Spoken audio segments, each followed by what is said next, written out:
Wanted by Leanne Little. Copyright 2010. I stopped dead in the middle of the street and stared at the poster tacked onto the light pole.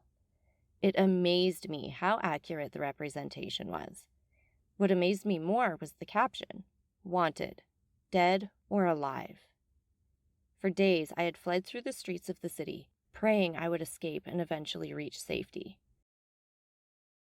Likewise, there were thousands who prayed for the opposite, that I would stumble and they would catch me once and for all.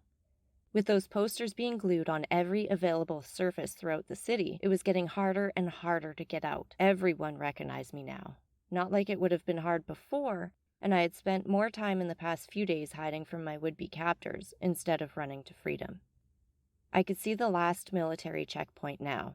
As usual, soldiers were everywhere as people lined up for miles down the road to pass through. Everyone was surprisingly controlled.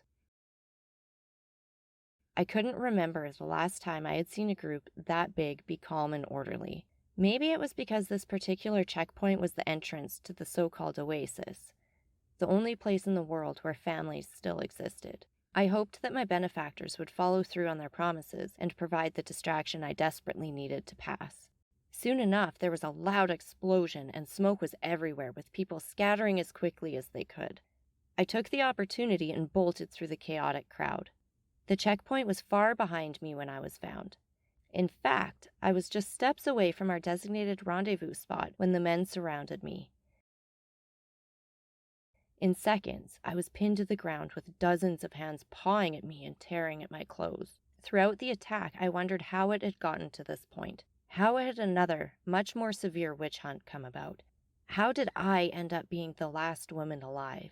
I never did come up with the answer. But I was saved. The attackers were attacked themselves by another group wearing pink ribbons.